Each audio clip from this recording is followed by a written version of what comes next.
So I'm always paying credit to these masters because I'm so influenced by them, and that's where I'm coming from. But on the other side, I also try to find my own way, to break free of patterns, that I'm used to, and trying to find new directions for myself and try to develop my own sound, my own way of playing.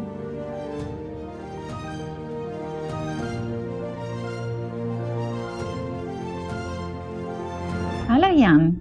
Hi, Petra, grüß dich. Lovely to meet you here on Zoom. Yeah, good to see you. Tell me, where are you based?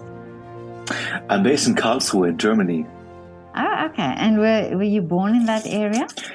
Yeah, I was born here as well, in Karlsruhe. Okay, so so that's home for you, really. Right, yeah. Well, Jan, I saw you on Instagram. I saw your post on Instagram. Amazing. You're a saxophone player. What is the real term? Well, it's hard to put it into categories, but nowadays I play mostly saxophone, but I also play piano. I actually started on piano. Okay. Yeah, I saw you were playing piano, and and I was going to ask you about that as well. So you started off with piano. When I was 3 years old. Wow. Because my father was a classical piano professor in Poland. So I started piano when I was really young. And then I actually pursued a classical music career until I was like 14, 15, with competitions and all this stuff. Oh, okay, yeah. And at the same time, but I just started, playing the saxophone and getting more into jazz. But first I want to ask you now, why the saxophone? Why from the piano to the saxophone? It was just an idea, to play a second instrument. And I was always a big fan of the saxophone because my father had a few old LPs, with like Coltrane on it. And I think John Coltrane was the first one, to really catch my ear. So that was, I think, the main reason. Yeah. And then alongside the playing saxophone, so did you first play classical music on the saxophone? No. Oh, okay. I just started, with jazz right away. So the first teacher that I had on the saxophone he's a great jazz saxophone player from this area. His name is Laszlo Volpert, and he really took me under his wing, and showed me a lot of jazz recordings. And I was really fascinated by it. So it was a great opportunity for me. Yeah. And did you then continue with your piano, with your classical piano? For a short time I did, because I still had some, a lot of stuff to do actually. But when I was 16, I played the Chopin E minor concerto with the orchestra. And that was my last classical piano concert. Really? And what did your dad say about that? Because I presume he would have loved for you to carry on. Right. Yeah. At first, I think he imagined something else, that I pursue this piano thing.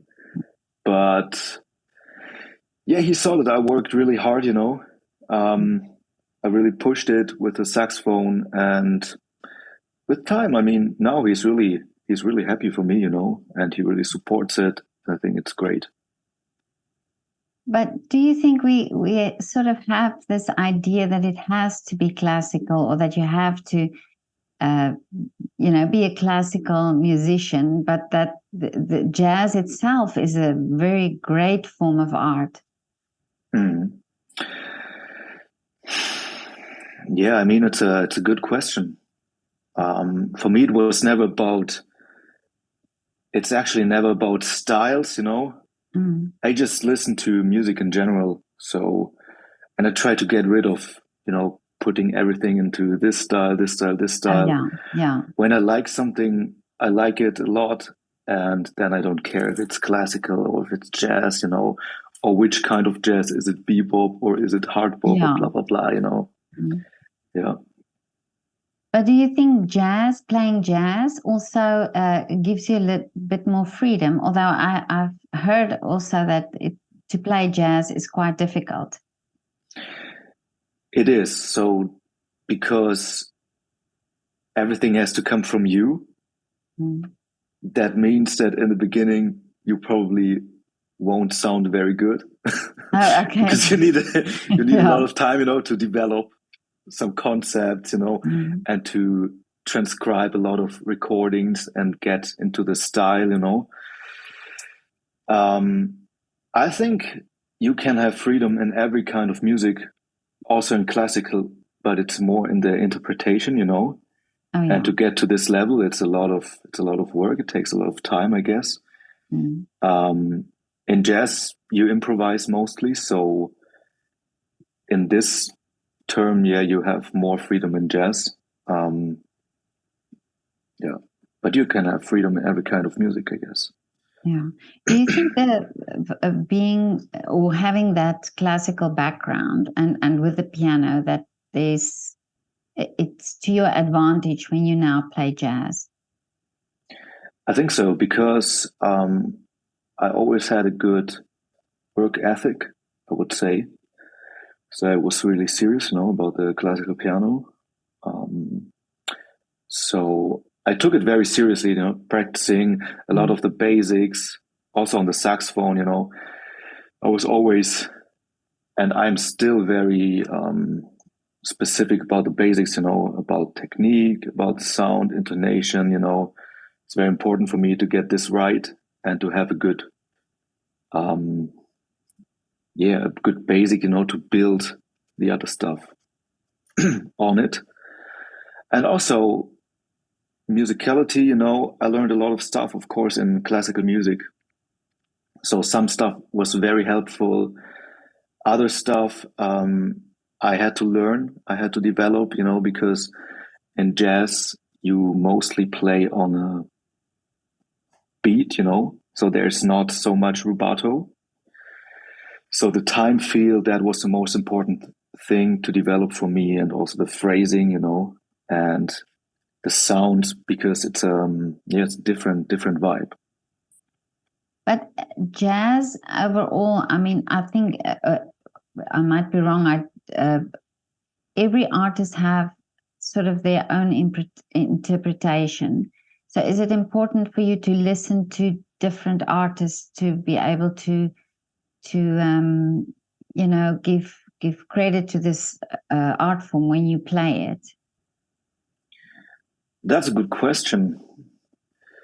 So I'm very influenced by the great masters, like John Coltrane, Charlie Parker, Cannonball Adderley, Miles Davis, the list goes on. And so I'm always paying credit to these masters, because I'm so influenced by them, and that's where I'm coming from. But on the other side, I also try to find my own way, to break free of patterns, that I'm used to, and trying to find new directions for myself, and try to develop my own sound, my own way of playing. But I see also you play with other musicians. Do you have bands that you play with? Mm-hmm. I have a lot of different projects. I play with great bass player Ricardo Del Fra. He played with Chet Baker, and a lot of greats in the 80s. And then I actually play with Vavo Adler at the moment. We just came back from a tour. He's a great guitar player. In another context, it's jazz manouche, Oh, okay. And then I also have my own quartet. Okay. And a duo with a pianist from Paris, Carl-Henri Morisset. Then I also have a project with American musicians from the David Sanborn band. The drummer is Gene Lake, and we released a record, during COVID. Really? Yeah. Amazing. And yeah, a lot of different stuff, actually a lot of different people ask me, so this week I'm playing at the Django Reinhardt Festival in Augsburg, and then in Karlsruhe at the Badisches Staatstheater with local musicians. So a lot of stuff going on, really. And when you play with these musicians, how much do you, when in such a collaboration, how much do you get from each other? Like bounce off each other and get influence from each other. A lot, because that's what I'm looking for when I'm doing music. I want to build a connection, a musical connection, also personal connection. And on stage, that's the most important thing for me, to communicate with the other musicians, also to communicate with the audience, through the music. So that's the most important thing for me. Well, I just had an interview with Dominic Ferris, and he talked a lot about, you said now, the connection with the audience, and he talked a lot about, that the focus shouldn't be on necessarily the technique, but more the theater, the performance, and this connection between the audience. Do you find this in jazz? Is it easy? Because in jazz, it almost seems as if the group really gels very well when you play together. It's sort of, you have interaction with each other, or you have eye contact with each other, where you don't have that necessarily in a symphony orchestra. Jazz, it's almost as if you turn to each other and you communicate like that. So, but do you think the audience also gets that? They get that energy that you have amongst each other? I think most of the time they get it. Sometimes it can be difficult, but it's always like that, because you never know who shows up to the concert, Yeah. In some clubs, you have tourists, who just come to the club. Oh, yeah. They want to check out the club, and sometimes you have people, who really want to hear the music and who are open, to it. But for me, it's best when it's a mix, of different people.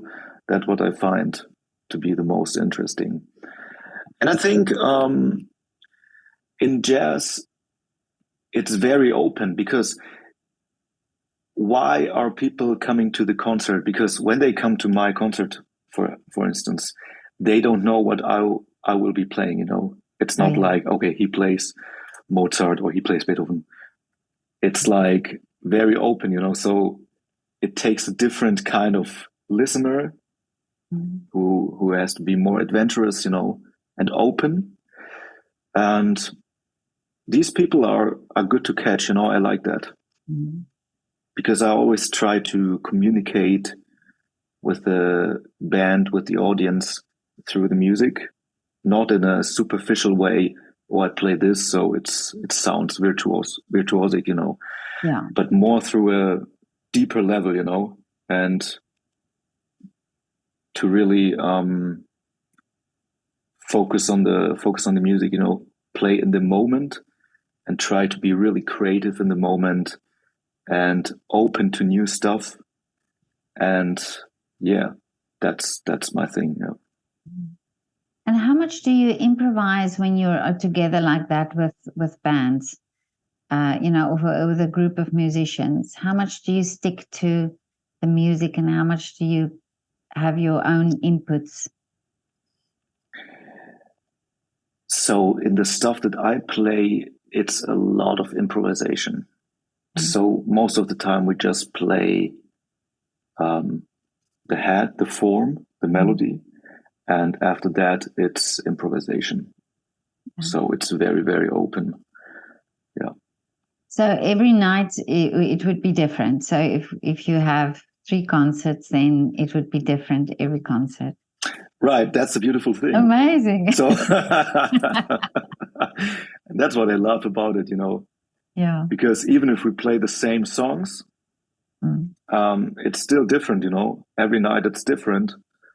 And yeah, that's a great thing. Yeah. So, but now for you, what is next? What is the dream or the goal for you? Because you've done so much already. I mean, I see you collaborate so much. What is the big dream for you? The big dream is to make my new CD happen, Okay. Because last year I started to write some new stuff, compose a few songs, and I want to record with a great band, with Kurt Rosenwinkel on guitar and Ricardo Lefra on bass, Carl-Henri Morisset on piano. So it's a big project because everybody comes from different parts, of Europe. And to go into the studio, record everything, and then, publish it. So that would be the next step. So this is some kind of, now it's a fantasy, but I try to make it a reality. Yeah. It has to start with a dream always. Right, exactly. You always have to chase the dream. Yeah. And I'm trying to, just try to never stop working, never stop developing. I always try to push, my own boundaries, and be open to new stuff, Never stay still. Always try to move forward. And yeah. But now, you mentioned before that you did a lot of competitions when you played piano. In jazz, how do you make a name, or what do you have to do to get out there and get your music heard? I also played a lot of competition in jazz. Oh, really? Yes.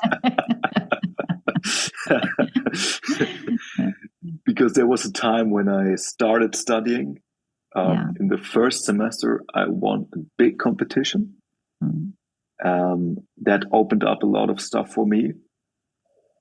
And it was just like, a normal thing to do. Oh, there's this competition, let's try that, there's this one, let's do that. And I think this opened up some stuff for me. Okay. I could build my network a little bit.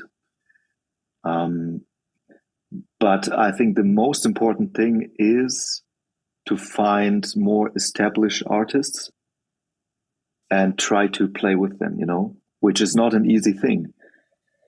Because my feeling is that in Germany, a lot of people, they stay in their own circle. Oh, and okay. it's difficult to get in, So that's why I was very lucky, to have the chance to work with Ricardo Lefra, because he really took me on the road, and I learned so much from him. And that's a very, very great experience because there's only so much you can learn at university. In jazz, especially, the most important thing is to find, someone who is actually a source, because he played with the legends, he played with a lot of great people, and he can pass it on to you. And if you are on the road with people like that, you learn a lot of stuff. Really? Do you teach as well? Yes, I teach as well. You do? Yeah. I teach at music school, I teach at the university, and I also do some private students.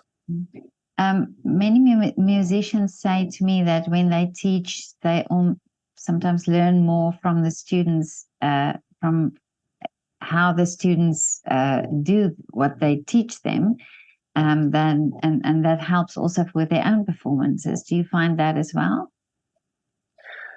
With more advanced students, yes, because you have to come up with a concept. You have to distill the information and come up, with a concept that you can grasp easily. Yeah. And that's a challenge for me because I tend to not think in concepts anymore. I just play. Oh, okay, I try to forget about all this stuff, and just be in the moment. But when you teach a good student, you have to actually show them some concepts, and that's challenging. And how much freedom? Because if jazz must be very sort of a personality thing. How much do you allow your students to bring out their own personality in their playing? Do you think that's the most? Important?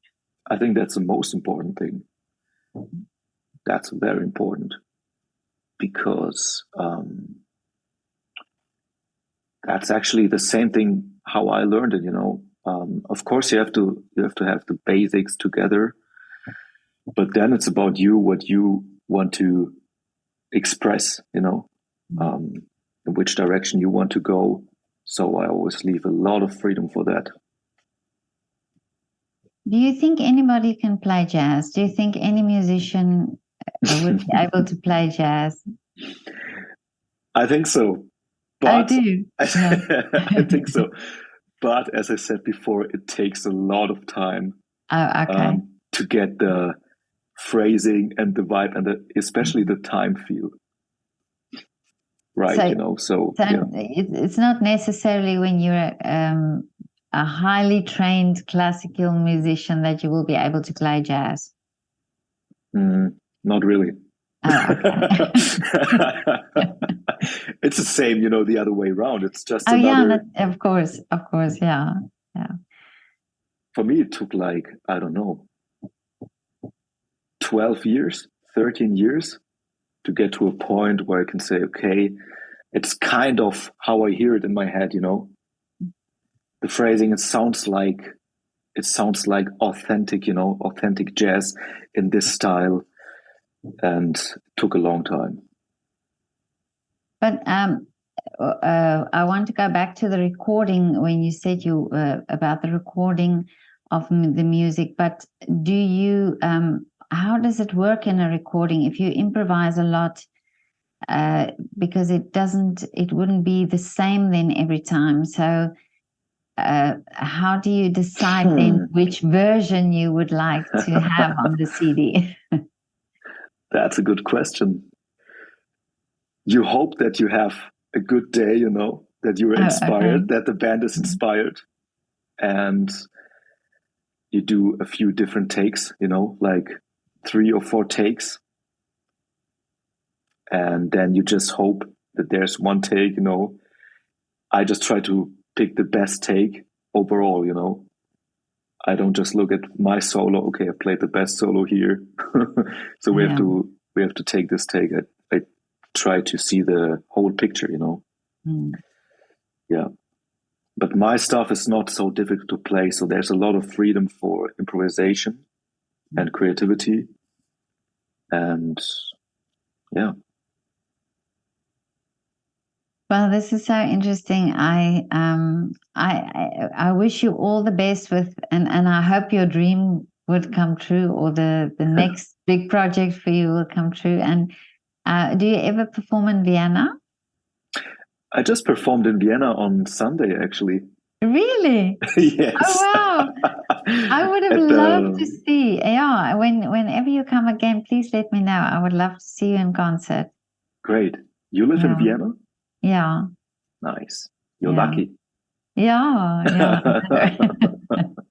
Unfortunately, I don't play an instrument, but I know a lot of people are, they would love to come here and they would love to play here, and it seems to be the place where everybody wants to come to. Definitely, it's one of the best cities in Europe for that. But Jan, it was so lovely to talk to you. Thank you so much for your time. Thank you, Petra, for the invitation. I enjoyed it a lot. I'm glad, and I'm looking forward to seeing you when you come to Vienna. I will let you know. Okay, thank you. Thanks, Petra. Okay, Jan, have a lovely day. Thank you. You too. Bye. Thanks. Bye-bye.